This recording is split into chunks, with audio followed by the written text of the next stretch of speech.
Hey everyone, Tony Winston here at Jazz Piano College.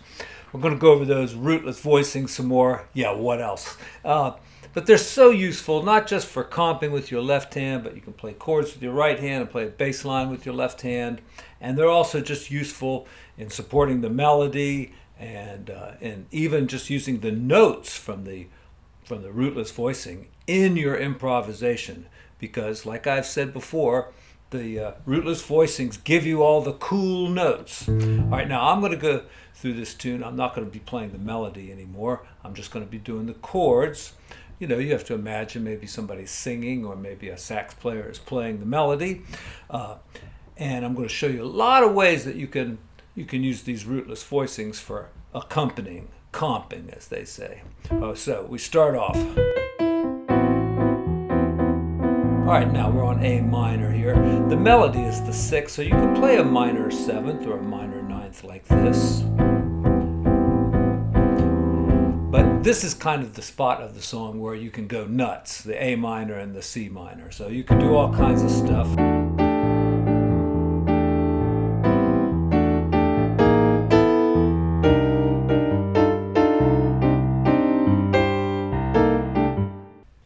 This is the part of the song where you can go nuts, the A minor and the C minor.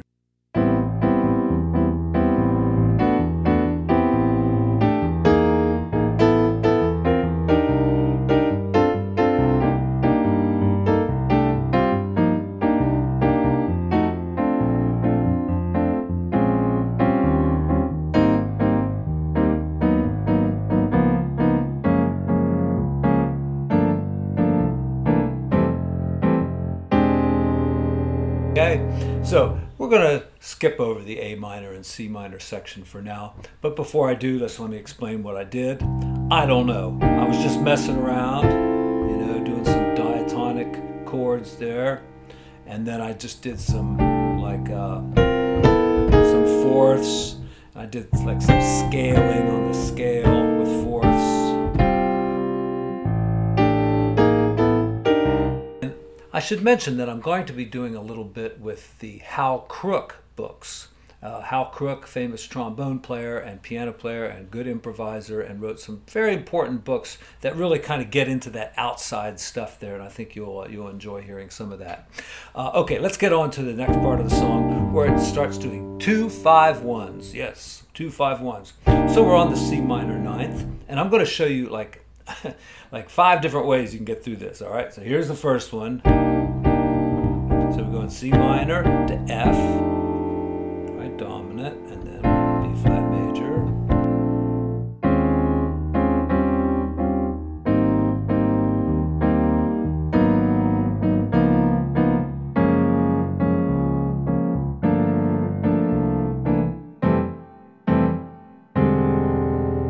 Okay, let's talk about it just a little bit.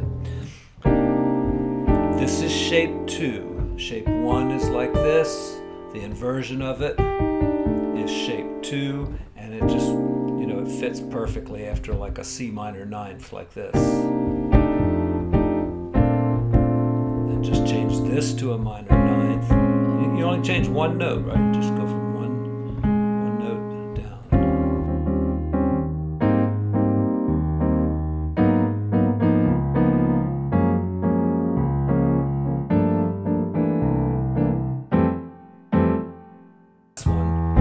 Always going to do the altered dominant because it says sharp 9. So this one or this one. And on this particular one, you could leave out the C. You could just do it like that, and that's a pure sharp 9th chord. Down here, you know, you kind of have to have both of these notes. And then, you know, it kind of sounds bad with that minor 2nd on top, so you got to include the C as well. Okay. So anyway, that's the first way. All right, now here we go again. All right, now I'm going to use altered dominant. So I'm going to go to shape 1. And it's not because shape 1 gives you an altered dominant. That depends on what the bass note is. But in this particular case, if I go to F and do shape 1 right here, I could do shape 1 here and get an unaltered chord, but right here I'm getting an altered chord because it's got the sharp 9, flat 13 in it. Then, moving along.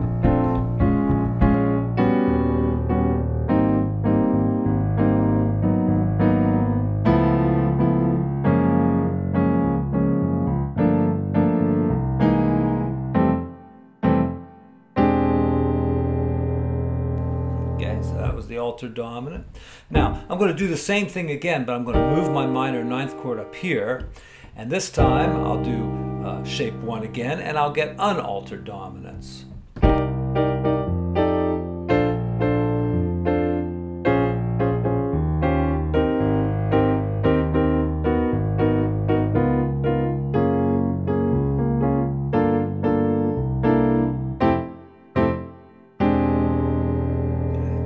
I'm going to stay up here, and I'm going to go to shape 2 to get my altered dominants. Did I say altered last time? I should have said unaltered. Anyway, here we go.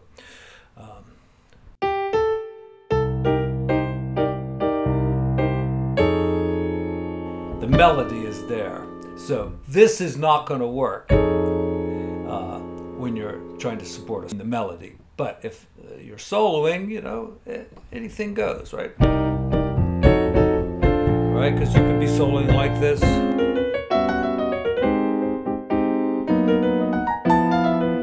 Right, those are all altered dominant. So here we go.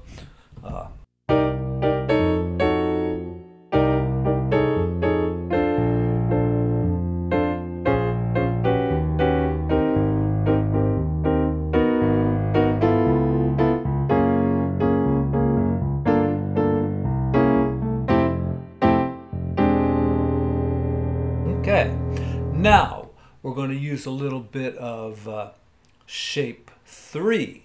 All right, shape 3 is just like shape 1, except you flat the 9 and you can move this one around in thirds. So there's quite a number of ways to get through here, and I'll just do a couple of the best ones here. So let's start back down here again.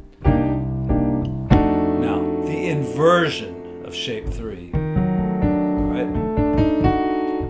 We don't have an official shape number for it, but we can call it shape 5, okay? Version of shape 3. So.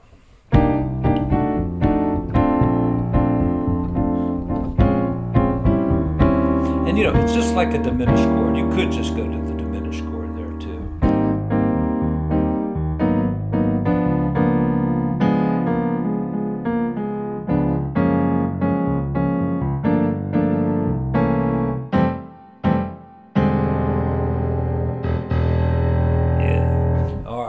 So now I'll use shape 3 because it goes better with this chord. Right, just move these two down.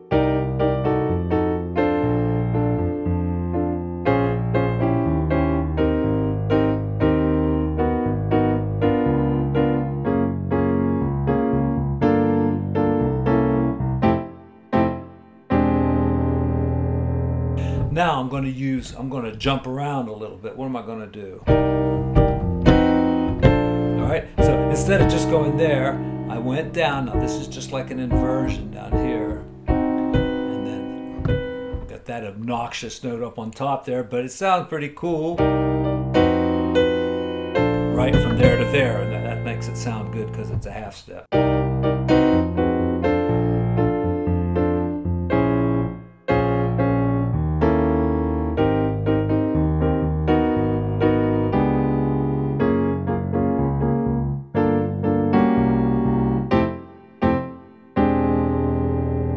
And you know, little mental tricks that might help you on that particular one. When I went to the root here, I looked for the 5, and then, you know, I know the shape. Right? It could be a C7, but it's E flat. Okay, let's see if I can find a better way to do this now. Let's see, how about if I went... Oh, I know a kind of a good one.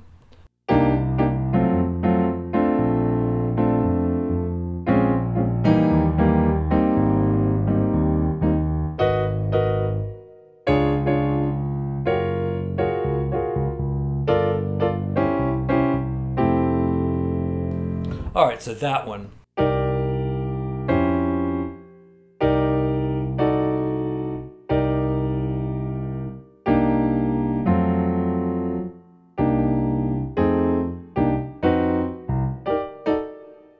Really, the best one is either this one or coming down a half step. I mean, a minor third, right? The other ones kind of just give you kind of ordinary sounds, like this one. Just like a sharp 9, you're better off using the shape 1 there. this one. Now that one's kind of cool. There's no seventh in it, but it sounds like a dominant chord. And there, you know, I have the root on top too. So that's another reason why it's not the best. You know, it might work once in a while, you know. That's a nice sound. Okay, now we're going to do one more, shape 4, and it's so easy too, especially once you've done shape 1. So shape 1 is this. Instead of going down, we're going to go up 1, and that gives us shape 4, and that'll give us a 7th chord with a 9th. Ain't got no 3rd, you know. We don't need no stinking 3rd. And we got the sharp 11 and the 13. And it's like a G major triad over an F7. Okay, so here we go.